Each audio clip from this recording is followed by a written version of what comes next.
wabarakatuh. Perkenalkan, nama saya Nadira Rasendria Pangestu dengan NIM belakang 013. Saya dari kelas Psikologi 5A. Kali ini saya akan menjelaskan materi mengenai penetrasi sosial dalam tradisi sosiopsikologi.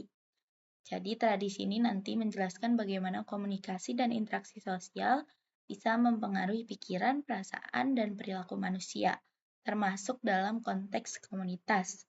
Sebelum bahas teorinya, kita pahami dulu apa itu tradisi sosiopsikologi.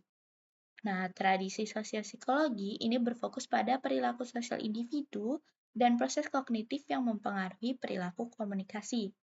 Jadi, pendekatan ini tuh melihat komunikasi itu tuh bukan sekedar tukar informasi aja, tapi sebagai proses sosial yang mempengaruhi kondisi psikologis seseorang. Jadi, cara kita bicara, menanggapi, dan berinteraksi itu tuh bisa mempengaruhi cara orang lain untuk berpikir, merasa, dan bertindak. Itulah kenapa komunikasi jadi kunci utama dalam membentuk hubungan sosial dan psikologis yang sehat. Contohnya ya, kayak interaksi di dalam komunitas, komunikasi antar anggotanya, dan partisipasi anggotanya di dalam suatu komunitas tersebut.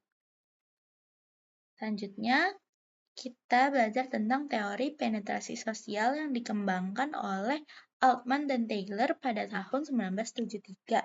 Jadi teori ini tuh menggambarkan suatu pola pengembangan hubungan. Di dalamnya ada proses individu yang saling mengenal dan jadi makin dekat. Nah, Altman dan Taylor ini menjelaskan bahwa hubungan manusia itu berkembang secara bertahap melalui keterbukaan diri, dari hal-hal yang dangkal sampai hal-hal yang lebih pribadi dan emosional. Jadi ya, kayak misalnya awalnya kita cuma ngomong-ngomong hal-hal yang ringan gitu ngobrolnya. Lama-lama kan makin dalam dan personal. Nah, semakin dalam keterbukaan itu, semakin kuat hubungan sosial dan emosional yang nanti akan terbentuk. Kayak misalnya ya dalam organisasi, awalnya kan kayak masih canggung, ngobrolnya masih sedikit, tapi setelah mengikuti proker-proker dan kegiatan, itu kan lama-lama mereka tuh mulai cerita pengalaman pribadinya, mulai dekat, dan akhirnya tumbuh rasa saling percaya. Selanjutnya ada proses social penetration theory atau STP yang tadi disebutkan oleh Altman dan Taylor. Nah, Altman dan Taylor ini mengibaratkan hubungan sosial itu seperti bawang, teman-teman. Ya, analogikanlah jika kita mengupas lapisan terluar bawang. Nah, maka kita akan menemukan lapisan yang lainnya kan ya. Jadi, dalam konteks komunitas ini, si anggota komunitas ini tuh sedang bersama-sama mengupas lapisan keterbukaan menuju hubungan yang saling percaya dan dalam. Ya, dari hal-hal permukaan sampai ke hal-hal pribadi itu, teman-teman. Proses inilah yang menciptakan rasa saling percaya dan keterikatan dalam suatu komunitas. Selanjutnya ada tahapannya nih, proses STP ini tuh. Yang pertama ada lapisan pertama yang disebut public image atau citra publik. Di sini tuh anggota komunitas tuh masih menjaga citranya gitu loh. Baru saling mengenal secara superficial. Jadi tuh belum terbuka sepenuhnya. Jadi ya perilaku yang dimunculkan ya basa-basi, topik-topik basic, umum, dan sopan santun gitu. Selanjutnya ke lapisan kedua, resiprositas. Nah, di sini tuh hubungan itu mulai berkembang. Orang-orang di dalam komunitas ya mulai berbagi opini, nilai, minat, dan pengalaman mereka gitu. Jadi hubungannya jadi lebih cair. Ya, perilaku yang dimunculkan ya diskusi ringan, kegiatan-kegiatan komunitas, atau pengalaman-pengalaman mereka. Nah, dua lapisan ini sering kita lihat dalam interaksi awal di komunitas, teman-teman. Selanjutnya, ada tahapan atau lapisan keluasan atau breadth. Di sini, anggota komunitas tuh mulai berbagi hal-hal yang bersifat pribadi, perasaan pribadi mereka, dan pengalaman emosional mereka. Jadi perilaku yang dimunculkan ya kayak curhat-curhat tentang kesulitan hidupnya, traumanya, harapannya, atau pengalaman pribadinya. Nah, selanjutnya ada lapisan kedalaman atau depth. Di tahap depth ini, hubungan itu sudah sangat dalam ya teman-teman. Hubungan komunitas ini sudah didasari oleh kepercayaan, keterbukaan penuh, saling dukung, saling percaya. Jadi perilaku yang dimunculkan ya saling membantu, menyelesaikan konflik bareng-bareng secara terbuka, dan aktif menjaga kesejahteraan bersama. Nah, kalau di tahap ini tuh, fase ini tuh sudah di mana komunitas itu tuh benar-benar solid gitu, teman-teman. Selanjutnya apa sih hubungannya dengan tradisi sosiopsikologi tadi? Dalam konteks tradisi sosiopsikologi, teori ini tuh menjelaskan bagaimana komunikasi itu tuh membentuk perilaku dan hubungan sosial. Jadi kalau dalam komunitas nggak ada keterbukaan dan komunikasi yang mendalam, ya hubungan antara anggotanya tuh kan rapuh gitu. Komunitasnya nggak bisa berkembang jadi kohesif dan saling percaya. Sebaliknya, kalau komunikasi berjalan dengan baik, ya efeknya bukan cuma sosial, tapi juga psikologis gitu. Orang-orang jadi lebih percaya diri, lebih empati, dan merasa punya tempat gitu. Nah, dalam suatu komunitas, hubungan sosial antar anggota juga sebagai fondasi utama gitu loh, teman-teman.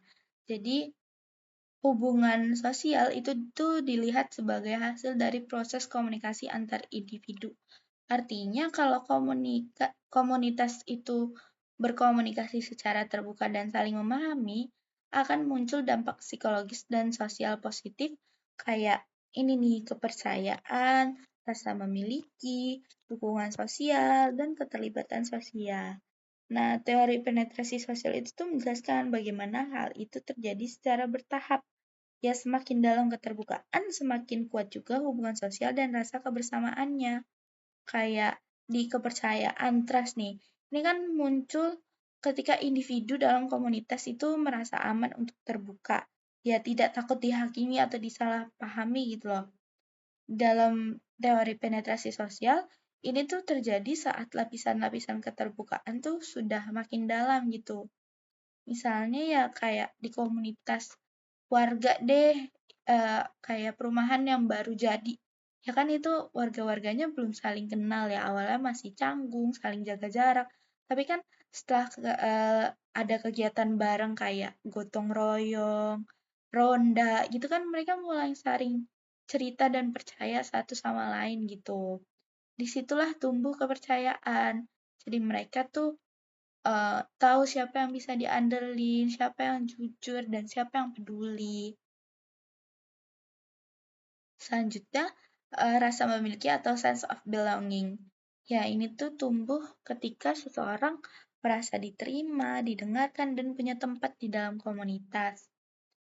Kayak ini tuh efek psikologis dari komunikasi yang hangat dan terbuka gitu loh.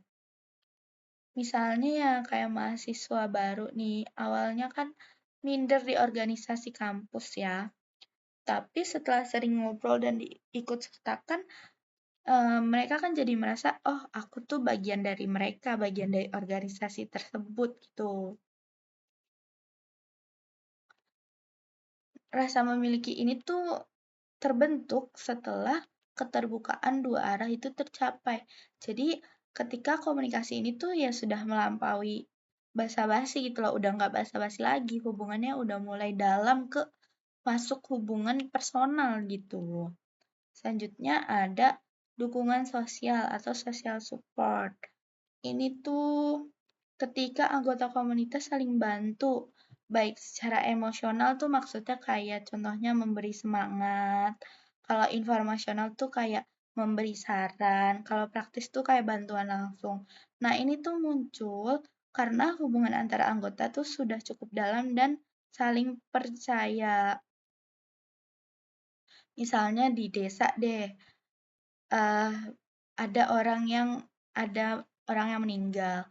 Nah, warga-warga tetangga sekitarnya tuh ya bantu anggota keluarga yang ditinggalkan itu loh, tanpa formalitas ya, kayak emang niat untuk membantu lah.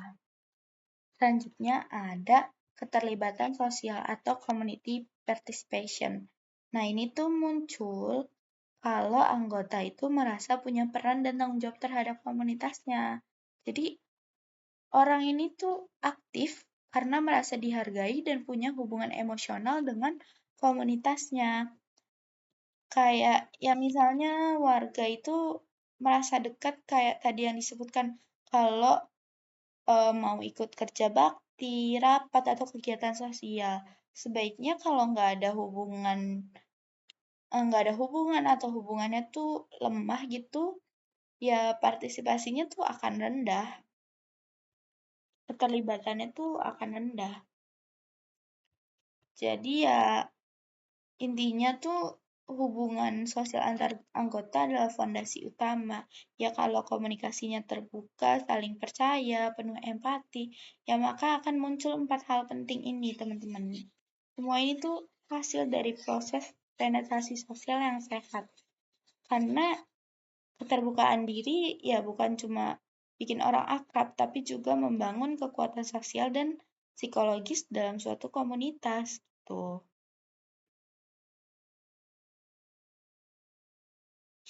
Jadi, kesimpulannya teman-teman, tradisi sosiopsikologi itu menekankan pengaruh komunikasi terhadap pikiran dan perilaku sosial.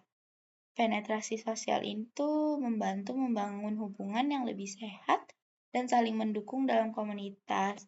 Ya, jadi penetrasi sosial itu bukan cuma soal hubungan dua orang ya, tapi juga hubungan komunitas tuh menjelaskan bagaimana komunitas tuh tumbuh lewat komunikasi yang terbuka, jujur, dan saling mendukung.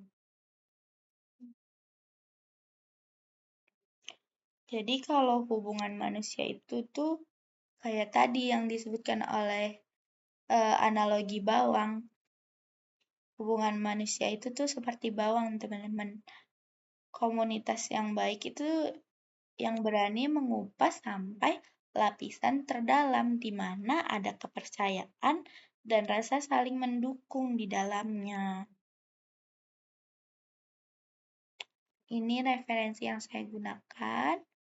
Baik, cukup sekian dari saya. Mohon maaf apabila ada salah kata. Terima kasih atas perhatiannya. Wassalamualaikum warahmatullahi wabarakatuh.